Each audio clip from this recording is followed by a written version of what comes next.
Krishna everyone. सो ये है part 2। हमने पिछले पार्ट में जो भी पढ़ा उसी का कंटिन्यूएशन है यहाँ पर। तो फिर मैंने आपको लास्ट में बताया था कि जैसे मुग़ल एम्पायर डिक्लाइन होता है, मतलब मुग़ल का नाम तो रहता है, लेकिन जितने भी और प्रोविंसेस होते हैं, राज्य होते हैं, वो सब अपने आप को इंडिपेंडेंटली चलाना शुरू कर देते हैं और बहुत ही पावरफुल बन जाते हैं। ठीक है, जैसे कि अवध हो गया अपना नॉर्थ साइड में, निज़ाम हो गया हमारा साउथ साइड में, बंगाल आप जानते हैं उस टाइम पे Bengal was Bangladesh, current Bengal and Bihar. ठीक है, सारा पूरा उतनी बड़ी एरिया थी बंगाल की। जाट थे दिल्ली में और सिख थे नॉर्थ साइड में। ठीक है, नॉर्थ ईस्ट साइड में, पंजाब वाली एरिया में, सब एकदम काफ़ी पावरफुल हो गए थे, है ना। क्यों? क्योंकि मुग़ल का पावर बहुत ही ज़्यादा वीक हो गया था। तो उस समय ना एमरजेंस होता है मराठास का, बहुत ही पावरफुल तरीके से एमरजेंस होता है। मतलब इतना ख़तरनाक इन्फ्लुएंस रहता है इनका ना कि ये बहुत मेजर, मतलब बहुत बड़े एरिया से टैक्स वसूलना शुरू कर देते हैं। तो चलो देखते हैं कि इसकी शुरुआत कैसे होती है। उससे पहले मैं बता दूं कि जैसे कि आप जानते हैं हमारा नॉर्दर्न प्लेन जो है वो बहुत ज़्यादा फर्टाइल है। तो उस टाइम पे बंगाल बहुत प्रॉस्परस था, क्योंकि आप ये भी जानते हो कि वहाँ पे बहुत सारे इंडस्ट्रियल सेटअप्स थे, है ना। तो बंगाल बहुत ही ज़्यादा फ्लरिशिंग था, फर्टाइल था और वेल्दीएस्ट था और पावरफुल भी था। ठीक है, लेट्स सी कि कैसे मराठास का एमरजेंस हुआ, कैसे इनकी पावर बढ़ती है।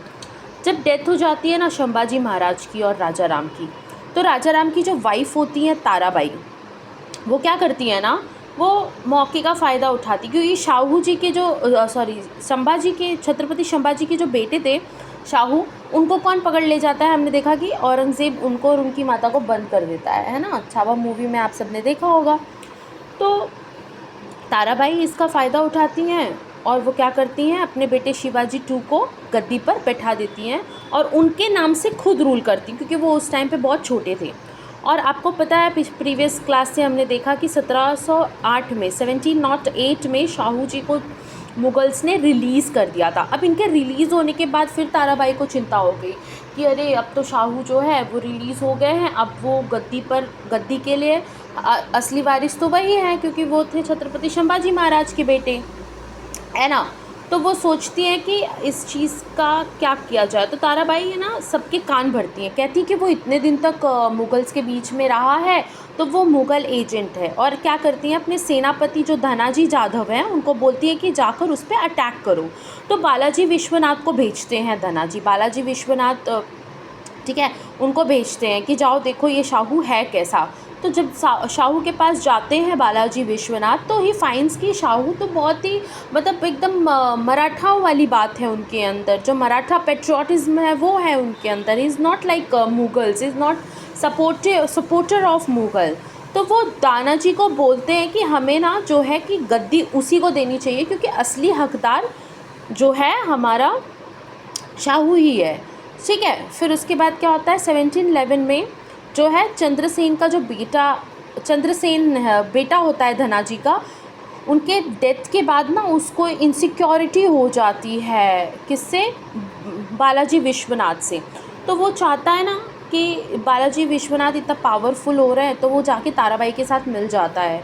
ठीक, और शाहू क्या करते हैं, बालाजी को बना देते हैं सेना करते मतलब the organiser of Maratha army. ठीक है, अब उनको ये पदवी मिल जाती है क्योंकि वो उतने लायक थे। फिर 1712 में होता ये कि Tarabai and her son were deposed from throne. अब बालाजी को तो पता चल जाता है कि शाहू के खिलाफ जो ये ताराबाई जो है ये शाहू के अंडर काम कभी नहीं करेगी, उनके खिलाफ जा रही है। तो वो एक काम करते हैं, राजा राम के ना दो पत्नियां थी। तो फर्स्ट वाइफ जो थी वो बहुत ही ज़्यादा देख ही सकते हैं आप कि कितने क्रूअल माइंड की थी। तो उसके बाद वो उनको और उनके बेटे को वहाँ से हटा देते हैं और राजा राम की दूसरी बीवी जो थी राजसबाई और उनके बेटे संभाजी 2 को थ्रोन दे देते हैं कोल्हापुर का थ्रोन जो है वो वहाँ ब्रांच निकला था भोसले डायनेस्टी का। ठीक है, वहाँ से ब्रांच उत्पत्ति जो हुई थी वो थी भोसले डायनेस्टी की। एम आई क्लियर यहाँ तक? फिर वो बोलते हैं कि ऐसा है कि हम, बालाजी बोलते हैं कि हम आपको यहाँ पे गद्दी पे बिठा रहे हैं, लेकिन you are under home Shahu ji, आप छत्रपति शाहू जी महाराज के अंडर ही हो, ठीक है। फिर बालाजी हैड फ्लीट, अब फ्लीट ऑफ वॉरशिप्स, पता है उस समय में जो अंगरिया क्लैन होती थी ना, उसकी जो वॉरशिप्स होती थी ना, वो बहुत ही ज़्यादा पावरफुल थी, ठीक है। तो बालाजी का उनके साथ ना बहुत ही अच्छा रिलेशन था। इन लोग जो अंगरिया क्लैन की जो शिप्स थी वो किस एरिया, वॉरशिप्स थी कहाँ पे होती थी, कोलाबा में। कोलाबा एक एरिया है कोस्टल रीजन पे मुंबई के, ठीक है, वहाँ पर। फिर क्या होता है कि ये मराठास और ये अंगोरिया जो है ना अलाइन कर जाते हैं, एक दूसरे से मिल जाते हैं, ठीक। तो ये लोग बन जाते हैं थ्रेट किसके लिए, पोर्चुगीज़, जो गोवा के पोर्चुगीज़ थे। और वसई, वसई आज का वसई है मुंबई में, ठीक है। वसई एक जगह है जो पहले वसई थी। और दमन, यहाँ पे बहुत ही ज़्यादा टक्कर दे रहा था मराठा वॉरशिप, ठीक है, इन लोगों को, इंग्लिश पीपल को, पोर्चुगीज़ को, ठीक।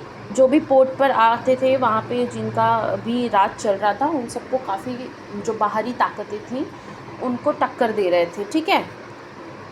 मराठा एडमिरल कान्होजी आंग्रे, अब क्या होता है, कान्होजी आंग्रे जो है ना वो ताराबाई के साथ रिबेल कर देते हैं शाहू जी महाराज पर। लेकिन फिर जो बालाजी है ना बहुत ही सूझबूझ से वो उनको समझा देते हैं कि ऐसा है कि आप वहाँ पर मत जाइए, आप अपनी जो मराठा पेट्रोटिज़म है ना उसके साथ रहिए, जो आपको सारखेल बना दिया जाएगा, ठीक है, एडमायरल बना दिया जाएगा शाहू जी महाराज का, ठीक। फिर उसके बाद ये मान जाते हैं और इन लोग मिलकर क्या करते हैं, मुस्लिम सिद्दीज़ ऑफ जंजरिया को हरा देते हैं, ठीक है। इसके बारे में हम आगे पढ़ेंगे कि कौन सा किला वो जीतते हैं अरेबियन सी के पास, ठीक। आज भी वो किला है, वो शाम तक आधा पानी में डूब जाता है। Marathas captured most of the Konkan coast, और मराठा ने क्या किया, बहुत सारी एरिया कोंकण कोस्ट की कैप्चर कर ली।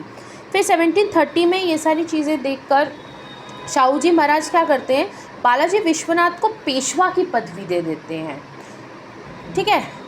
अब पेशवास तो पहले भी एग्जिस्ट करते थे, ठीक, लेकिन ये 6th पेशवा थे। लेकिन पेशवाई कभी हेरिडिटी नहीं होती थी, मतलब पेशवा का बेटा ही पेशवा बनेगा ऐसा नहीं था। लेकिन जब से शाहू जी महाराज ने बालाजी विश्वनाथ को पेशवा बनाया, उसके बाद से हम देखेंगे कैसे पेशवा की जो हेरिडिटी कैसे चलती है, ठीक है, पेशवा के ही बेटे कैसे पेशवा बनते हैं। ऐसा कहीं पर भी नियम नहीं था, लेकिन उनकी काबिलियत देखकर ऐसा ही हुआ, ठीक। उसके बाद, और ये कौन से फैमिली से थे, चित्पावन ब्राह्मण फैमिली से थे। हाँ, ये भी बात है कि ऐसा पहली बार हिस्ट्री में हुआ था, मतलब कि यहाँ पर मराठन हिस्ट्री में, कि किसी ब्राह्मण, कोई ब्राह्मण बहुत ही अच्छा वॉरियर बना था, ओके।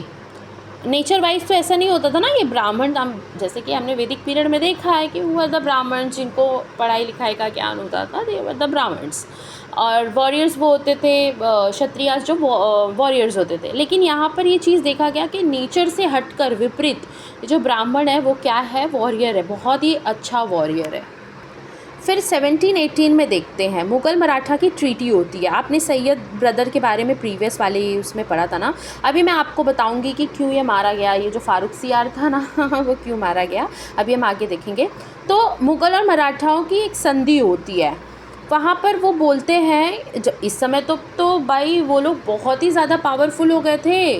तो सैयद ब्रदर से वो लोग बोलते हैं कि ऐसा है कि जो भी हमारा पुराना जगह है, जैसे कर्नाटका, जो शिवाजी, छत्रपति शिवाजी महाराज के टाइम पे जो कर्नाटका हथिया गया, फिर वो बोलते हैं कि ऐसा है कि जितनी भी एरियाज़ आपने कैप्चर की कर रखी हैं आपकी हैं, उस पर आपको हमें चौथ देना होगा, मतलब 1/4 रेवेन्यू देना होगा। और सरदेशमुखी आपको 10% प्लस 10% रेवेन्यू देना होगा। और जितना भी आपका पहले का भी कर हमारा है ना, वो सारी चीज़ें चुकता करो हमको, ठीक है।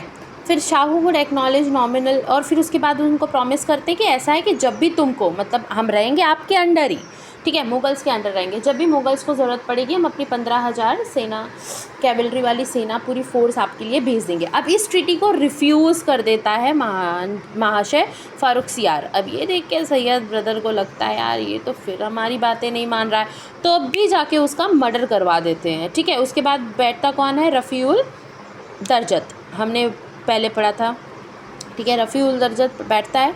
उसके बाद ये साइन कर देता है ट्रीटी, ठीक। और ये जो मुगल्स हैं ना, ये बन जाते हैं पपेट। पपेट मतलब कठपुतली बन जाते हैं, किसके हाथ के? मराठाओं के हाथ के, ठीक है। नर्मदा के नीचे वाले रीजन्स में मराठास रहते थे। अब ये मराठास क्या करेंगे, ये नर्मदा के अपर रीजन्स में भी जाएंगे, ठीक है। अभी आगे हम देखते हैं 1720 टू 1740। अब ये बाजीराव वन जो है, आपने मूवी देखी होगी कि नहीं देखी होगी क्या पता, चलो देखी नहीं होगी तो जाके देख लीजिए। तो बाजीराव वन जो है वो थे बेटे किसके? बालाजी विश्वनाथ के। और इनके टाइम में 20 साल के अंदर इस इंसान ने जो मराठा एम्पायर को फैलाया वैसा किसी ने नहीं फैलाया होगा। क्या लड़ाइयाँ लड़ी थी इस इंसान ने। Took the Maratha on the offensive in northern India. मैंने बोला ना कि अब ये नॉर्थ साइड में भी कूच करेंगे। 1725 में Maratha chauth collectors were cleared out from the Karnataka region. अब दूसरे लोग ऐसे बैठ के थोड़ी देखेंगे कि हाँ भाई आओ, हम मंदिर का घंटा है बजा के जाओ। तो निज़ाम असफ झा वन जो था हैदराबाद का, हमने पढ़ा था ना कौन है ये निज़ाम असफ झा, यस वही वाला। तो ये निज़ाम असफ झा जो है ना वन, ये मोहम्मद के टाइम से देखो उसने बगावत की थी, याद है ना, हैदराबाद में आके बस गया था गोलकोंडा वाली एरिया में। हाँ, तो इसने क्या किया भैया, ऐसे बोला कि मराठाओं जो कलेक्टर्स हैं वो इधर से निकलो, मैं भी बहुत शक्तिशाली हूँ, ठीक है। और चैलेंज कर दिया छत्रपति शाहू महाराज को, ठीक है। और संभाजी महाराज को उठा के गद्दी पे कोल्हापुर के बैठा दिया ज़बरदस्ती, ठीक, okay. The Nizam plundered Loni Pargaon Palas Supa and Baramati using the artillery. अब अपनी फ़ौज को लेकर वो कहाँ तक, देखो कहाँ की जगह हथियार लिया, लोनी, पारगांव, पालास, सूपा और बारामती। कौन? निज़ाम, ठीक है। अब 1727 में देखेंगे मल्हार राव होलकर। ये नाम ज़रूर याद रखिए, ये इम्पॉर्टेंट नेम है। मल्हार राव होलकर, राणोजी शिंदे, पवार ब्रदर्स, इन लोगों के साथ मिलके बाजीराव ने क्या किया था? निज़ाम को हरा दिया था। किस अटैक में? Gorilla attack. ये याद रखेंगे, गोरिल्ला अटैक कब हुआ था? 1727 में, ओके। और नाम भी याद रखेंगे कौन कौन थे उसमें, ऑलराइट।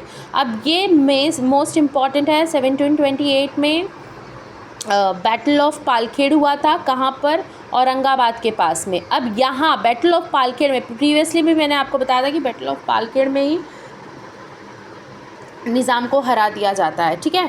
निज़ाम गॉट डिफीटेड, ठीक, निज़ाम डिफीटेड हो गया, रिकॉग्नाइज। उसने बाद में भाई हार मान ली, उसने कहा कि ऐसा है, ठीक है, मैं मान लेता हूँ कि राजा जो हैं, छत्रपति जो हैं, वो संभाजी टू नहीं है, वो शाहू महाराज है, ठीक है। और राइट कलेक्ट करने का, दक्कन में राइट दे देता है कि हाँ आप टैक्स कलेक्ट करिए हारने के बाद, ठीक है। चिमाजी अप्पा जो थे ना, वो भाई थे किसके? बाजीराव वन के। उनको भेज दिया गया मालवा। मालवा कौन सी एरिया थी? एमपी और उत्तर प्रदेश के बॉर्डर वाली एरिया, ठीक है। वहाँ पर भेज दिया गया बहुत बड़े आर्मी के साथ, ठीक। वहाँ पर भी जाकर ये जीत जाते हैं। Mughal forces defeated in battle of, ठीक है, अंजीरा। 1728 में हार गए थे मराठाओं से। Marathas reach up to present day Rajasthan. अब ये बुंदेलखंड वाली एरिया में जाते हैं ना, जहाँ से वो आई थी। समझ गए होंगे प्यारे, समझ गए, चलो अच्छी बात है, समझना चाहिए। Marathas reached up to present day Rajasthan by 1729, ठीक है। उन लोगों ने धमकी दिया कि ऐसा है कि या तो चुपचाप टैक्स भरो या तो हम आपकी पूरी जगह को तबाह कर देंगे, ठीक, ऐसा उन्होंने कहा। 1730 में फिर उन लोगों ने उनको टैक्स दिया था, देखते हैं आगे। 1730 में बाजीराव वन सेव छत्रसाल। अब छत्रसाल की ही बेटी थी,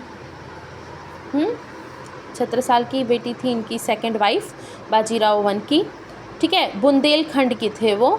छत्रसाल के ऊपर आक्रमण कर दिया था मुगल ने और बाजीराव से मदद मांगी उन्होंने और मदद की बाजीराव ने, और बाजीराव वन जो हैं जीत जाते हैं, ठीक है। फिर और उसके बाद जो गुजरात को भी ये लोग बोलते हैं कि ऐसा है कि अब आप लोग भी हमको टैक्स भरिए, नहीं तो उसके परिणाम बुरे होंगे। 1732 में बैटल ऑफ मंदसौर होता है, ठीक है, बैटल ऑफ मंदसौर होता है। यहाँ पे जो राजा जयसिंह टू थे ना, वो जयपुर के राजा थे, ठीक है, जयपुर के राजा थे। और ये इनको बैठाया किसने था? मुग़ल एम्परर ने बैठाया था वहाँ पे, ठीक, ओके, एम आई क्लियर। फिर वहाँ पे वो हार जाते हैं किससे, मल्हार राव होलकर से और राणोजी शिंदे से। याद रखेंगे 1732 में बैटल ऑफ मंदसौर हुआ था राजा जयसिंह के बीच में और राजा जयसिंह 2 के बीच में, मल्हार राव होलकर और राणोजी शिंदे के बीच में, ठीक है। और फिर Marathas allowed to collect chauth from Malwa's 28 parganas. Malwa's के 28 परगनास से मराठास क्या करते थे, टैक्स जो है वो कलेक्ट करते थे। चलो आगे बढ़ते हैं, आगे देखते हैं। और उसके बाद यहाँ पे सबसे बड़ा अचीवमेंट यही था कि ओडिशा पे कंट्रोल आ गया था किसका, भोसले ऑफ नागपुर का, ठीक है। बर्मा आज का जो म्यांमार है वहाँ तक इन्होंने अपना राज फैला दिया था, ठीक है, बंगाल से लेके बर्मा तक, okay. 1733 to 1734 conflict between Marathas Arabian, ठीक है, एंड सिद्दीस ऑन जंजीरिया। मैं पिछली बार बता रही थी ना कि आपको इसके बारे में बताऊंगी। एक किला है, ठीक, जंजीरा अलीबाग में है ये, और ये जो किला है वो शाम तक आधा जो है पूरा पानी में डूब जाता है, ठीक है। इसको भी जीत लिया गया, okay. Siddis confined to Janjira, Gowalkot and Anjanwel. अब वो हार के इतनी सारी जगह उनको मराठाओं को दे देते हैं, ठीक। 1736, और ये लड़ाई देखो कब से कब तक चली है, 1 साल पूरी चली है, 1733 टू 1734 तक, ठीक है। 1736 में क्या होता है, Bajirao one visit Rajput court in Mewar and Jaipur to convince them to pay chauth and secure their support, ठीक है, रेस्ट मालवा फ्रॉम मुगल्स। अब ये बाजीराव वन जाते हैं, वो संधि करना चाहते थे राजपूतों से। वो जाके कहते हैं कि ऐसा है कि आप जो है हमें चौथ भरिए और हम जो आपको सपोर्ट करेंगे, किसके लिए, मुग़ल से लड़ने में हम आपकी सहायता करेंगे, ठीक है। एक संधि हो जाती है। 1737 में बैटल ऑफ दिल्ली होता है। बैटल ऑफ दिल्ली में Marathas under Peshwa Bajirao one invade Delhi. अब देखो ये लोग दिल्ली तक पहुंच गए थे मराठास, ठीक है। And then retreat before the larger Mughal army can arrive from Mathura, ठीक। ये लोग दिल्ली तक कूच कर जाते हैं। दिल्ली में भी एक लड़ाई हुई थी 1737, इतना ही याद रखना है। 1737 में बैटल ऑफ भोपाल भी हुआ था, ठीक है। भोपाल आपको पता होगा मध्य प्रदेश में है। मैंने बताया कि अभी कि मालवा वाले रीजन्स को भी ये लोग कैप्चर करना चाह रहे थे, ठीक है। तो मोहम्मद शाह ने जो है Nizam call upon the Nizam to punish the returning Marathas. अब जो भी वापस जा रहे थे मराठास, उनके लिए किसको बुलाया, निज़ाम को बुलाया, ठीक है। अब मराठास ने क्या किया, इन्होंने रिवर तापी की क्रॉसिंग ही कट कर दी, ठीक। दैट द निज़ाम सन नाजिर जंग कुड नॉट अराइव। अब उन्होंने अपने पास आने का जो रास्ता था ना, तापी क्रॉसिंग, उसी को बंद कर दिया, उसी को तोड़ फोड़ दिया, ठीक है। Bajirao forces beside Bhopal where the Nizam was stationed and cut off all supplies. अब क्या हो गया, जब रास्ता ही बंद कर दिया तो खाने पीने के लिए कुछ भी नहीं बचा। अब भूखमरी की वजह से, खाने पीने की कमी की वजह से होता ये है कि 1738 में जो है निज़ाम मान जाता है, भैया ऐसा है कि हमको रोटी दे दो, हमसे अब नहीं हो रहा है, बिना खाए पिए कोई कैसे लड़ सकता है। तो निज़ाम एक ट्रीटी साइन कर देता है, कब, 1738 में। डेट्स ज़रूर याद रखें आप, डेट्स के ही जो है वो बनाइए, एक अलग से नोट्स बना लीजिए। लेकिन एक बात याद रखिएगा, LT ग्रेड में अगर आप ये सोच रहे हैं कि आप प्रीलिम्स की पहले तैयारी करेंगे एंड फिर आप जाके मेंस की करेंगे, आई डोंट नो आपका क्या प्रिपरेशन है, लेकिन मैं जो हूँ मैं ये सोचती हूँ कि मैं आंसर राइटिंग करना शुरू कर दिया, मैंने कंटेंट लिखना शुरू कर दिया, और उसी से मुझे जहाँ तक पता है कि जो भी हमें एंशियंट, मेडिवल और मॉडर्न हिस्ट्री कवर करनी है वो हमारे इसी में से ही है ना। तो फिर अभी से आप आंसर राइटिंग की भी प्रैक्टिस कर दीजिए। वो आप 2 महीना वाला जो सेटअप करते हैं उसमें थोड़ा मुश्किल होता है, ठीक। चलो आगे बढ़ते हैं। और फिर उसके बाद ट्रीटी ऑफ दोरा, ठीक है, ट्रीटी ऑफ दोरा साइन होती है, और मराठास बोलते हैं कि ऐसा है कि आप हमको 5 लाख रुपया जुर्माना दीजिए, ठीक। धन से भी गए, धर्म से भी गए।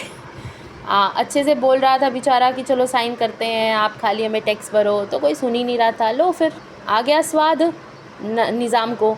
1739 में बैटल ऑफ वसई होता है, ठीक है। वो मैंने बताया था कि वसई एक जगह है मुंबई में, और मराठा जीत लेते हैं सालसेट। सालसेट पोर्चुगीज़ कहते थे, आज का करंट मुंबई है।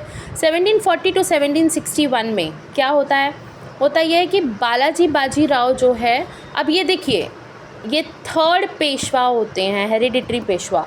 अब ये है बेटे बाजीराव वन के, कौन, बालाजी बाजीराव, इनको नाना साहिब भी कहते थे, ठीक है। अब इनके भी टाइम में बहुत अच्छा रहता है शासन, उतना अच्छा नहीं रहता है जितना बाजीराव के टाइम में था, लेकिन still he was quite a good leader, वो बहुत अच्छा लीडर साबित हुआ। He started transforming Marathas empire into confederacy. अब कॉन्फेडरी का मतलब ये देखो, अब एक अकेले पर्सन के लिए, जैसे अभी हमारा जो फेडरल सिस्टम है, अब आप मुझे बताइए क्यों है, क्योंकि हमारा जो इंडिया है वो बहुत ही ज़्यादा डाइवर्स है, किसी एक पर्सन के लिए उसको चलाना बहुत मुश्किल है।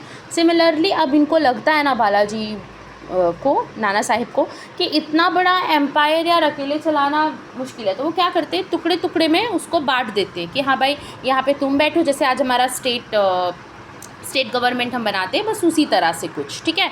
और उन्होंने बहुत ही ज़्यादा अच्छा दिमाग लगाया था, जिसकी वजह से जो वहाँ पे उस टाइम की जो इकोनॉमिकल और सारी सिस्टम थी बहुत अच्छी थी।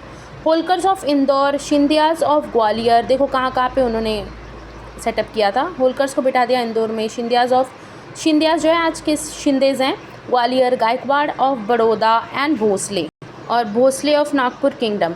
Maratha territory reached it peak, मतलब मैंने बोला ना कि ये करने के बाद जो है ना मराठा टेरिटरी बहुत ही ज़्यादा पीक पर पहुंच गई, क्योंकि हर किसी में डिवीज़न हो गया। इंडिविजुअली सब जो है ना एक्सपांशन में लग गए थे, इंडिविजुअली अपना 100% दे रहे थे, तो उस टाइम पे एक्सपांशन बहुत अच्छा हुआ था मराठा एम्पायर का। 1741 से 1751 में, ठीक है। अब यहाँ पे मराठास क्या करते हैं ना, बंगाल के जो नवाब्स हैं ना वो मना कर देते कि हम आपको जो है नहीं देंगे चौथ वगैरह, हम आपको रेवेन्यू नहीं देंगे, हम आपको टैक्स नहीं देंगे। तो हर साल ये लोग क्या करते थे, एक बारगी ट्रूप होता था, एकदम बेरहमों की तरह पहुँच जाते थे बंगाल में, और ज़बरदस्ती जो है एक्सट्रैक्ट करके लाते थे चौथ, क्योंकि वो लोग रेडी नहीं हो रहे थे, मान नहीं रहे थे। तो ये कब से कब तक चल रहा था, 1741 से 1751 तक। फिर एक 1751 में ना हार जाती है बंगाल, वो कहती है कि यार बहुत हो गया, तो एक ट्रीटी साइन होता है, थक जाते हैं, एक ट्रीटी साइन होता है। उस ट्रीटी में क्या रहता है कि नवाब ऑफ बंगाल को कितना पे करना है, 12 लाख चौथ पे करना है हर साल, और 32 लाख जो इन्होंने पिछले टाइम का नहीं भरा था ना, उसका भी पूरा हिसाब किताब लगा दिया कि भैया इतने साल से तुमने हमें नहीं भरा है, चलो उसका भी पैसा भरो, ठीक है। और ये कब तक भरा गया, 1758 में, जब तक ईस्ट इंडिया कंपनी ने टेक ओवर नहीं किया। बैटल आएगा, बैटल ऑफ प्लासी, अब 1758 में हुआ था ना, ठीक है, उसके बारे में पढ़ेंगे। वहीं पर तो फिर हारते हैं ना अंग्रेज़ों से, और जो ब्रिटिशर्स है वो पूरा वो बंगाल वाला एरिया कवर कर ले जाते हैं, ठीक। चलो अब मराठास कब तक पावर में थे, 1759 में, ठीक है, ओके। नेक्स्ट, अब मराठास ने अपना गवर्नर अपॉइंट कर दिया था उड़ीसा में, ठीक है, और उड़ीसा को भी पार्ट बना दिया था बंगाल का। उड़ीसा कब तक बंगाल का पार्ट रहा था, 1752 तक, ठीक है, यहाँ तक ठीक है। 1749 में after death of Shahu ji, Tarabai installed. अब ये देखो, ये मैडम रुकने वाली नहीं है, इसने कहा ऐसा है कि यार मैं तो मौके के तलाश में थी। तो जैसे ही डेथ हो जाती है छत्रपति शाहू जी की, उसके बाद ताराबाई फिर से अपने पोते को लेकर आ जाती हैं, राजा राम 2 को, और कहती हैं कि यही बनेगा छत्रपति। ओके। 1750 में ताराबाई ने रिबेल कर दिया था पेशवा बालाजी बाजीराव के खिलाफ। अब ताराबाई के रिबेल से तो बालाजी बाजीराव डरने वाले नहीं थे, लेकिन ही वॉज़ वेरी स्मार्ट, उसको मालूम था, ही वॉज़ नोइंग कि पावर तो रहने वाली है मेरे पास ही, चलो फिर नाम के लिए राजा बना ही देते हैं। एक मराठाओं का रहेगा ना, जैसे कि अब हमारी मान लीजिए प्राइम मिनिस्टर ही नहीं रहेंगे तो हम कितने भी फ्लरिशिंग हो, हम एक लावारिस की तरह हो जाएंगे, है ना। तो उसी तरह से हमारे पास बहुत सारे लोग हैं, जैसे डिफेंस के लोग हैं, बहुत ताकतवर लोग हैं, लेकिन उसका कोई अर्थ नहीं रह जाएगा अगर कोई एक लीडर नहीं रहेगा जिसके अंडर हम रहते हैं। तो वही बात सोच के फिर बालाजी बाजीराव ने क्या सोचा कि ऐसा है कि हम बैठा देते हैं। तो 1752 में इस रिबेल को उन्होंने दबाया। उन्होंने बोला कि ठीक है, हम जो है राजा राम 2 को ही छत्रपति मान लेते हैं, लेकिन पावर तो किसके हाथ में थी? पेशवा के हाथ में थी। डिसीजन कौन लेता था? पेशवा लेता था। ठीक है, अब हम आते हैं Mysore kingdom. Mysore kingdom south का मैसूर किंगडम, ठीक है, मैसूर किंगडम।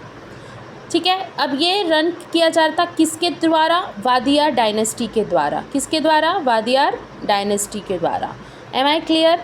ठीक है, और ये किसके वंशज थे? हैदर अली के।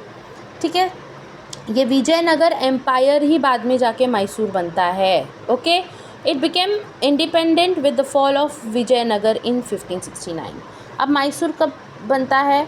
1565 में विजयनगर का डिक्लाइन होता है, विजयनगर साम्राज्य का, वहीं पर से मैसूर का जन्म होता है। ठीक है, वो बहुत ही ज़्यादा फ्लरिशिंग था किसके राज में? चिक्कादेव राजा की राज में। चिक्कादेव राजा की राज कब था? 1673 से 1704 तक चिक्कादेव राजा का राज था। ठीक है, एम आई क्लियर? ओके, और ये कौन सा रेंज है? किस रेंज में? जब औरंगज़ेब था। ठीक है, दक्कन में ऊपर की ओर जब औरंगज़ेब का राज काफ़ी हद तक फ्लरिशिंग था, चल रहा था, उस टाइम पे चिक्कादेव राजा जो है साउथ में विजयनगर डायनेस्टी के में 1673 से 1704 तक राज कर रहे थे। Divided the administration into 18 departments called chavadis. ये इम्पॉर्टेंट है, याद रखेंगे। जो विजयनगर वाला राज्य था वो कितने डिपार्टमेंट्स में बटा हुआ था? 18 डिपार्टमेंट्स में, जिसको क्या कहते थे? चावड़ीज कहते थे। ठीक है, और इन्होंने टैक्सेशन वाला सिस्टम इंट्रोड्यूस किया था, अ कोहेरेंट सिस्टम ऑफ टैक्सेशन। ठीक है, ये याद रखेंगे। अब हम बढ़ते हैं अवध की ओर। अवध और नवाब्स ऑफ अवध को देखते हैं। उस टाइम पे काफ़ी सारे नवाब्स थे ना, जैसे नवाब ऑफ बंगाल को हमने देखा कैसे वो हारा, कैसे उसने ट्रीटी साइन की। वैसे नवाब ऑफ अवध को देखते हैं। सादत खान, इनको एक उपाधि मिली थी बुरहान उल मुल्क की। सादत खान थे, ये एक शिया नोबल थे। ठीक है, अब मैंने आपको बताया था कि राजाओं का बहुत ही ज़्यादा राज नहीं चल रहा था। ये जो नोबल्स हैं, ये जो ताकतवर नोबल्स हैं, यही लोग फिर क्या कर रहे थे? इंडिपेंडेंटली चलाना शुरू कर रहे थे। तो उसी तरह से जो है सादत खान भी इंडिपेंडेंटली अपना नवाब बना हुआ था अवध का। ठीक है, और इसने ही कॉन्स्पिरेसी की थी अगेंस्ट द सैयद ब्रदर। ठीक, इसको वो मोहम्मद के साथ मिल के मारा था ना, उसने सादत खान ने एक ही मिल के मारा था। अब इसकी वजह से सादत खान को ना बहुत ही अवार्ड दिया, बड़ी खुशी मनाई गई। 1719 में उसको मनसब इंक्रीज, उसका मनसब मतलब समझ ही सकते हो सब पैसे का खेल है, बाप बढ़ाना भैया, सबसे बड़ा रुपया। 1719 में फिर उसको उसका मनसब बढ़ा दिया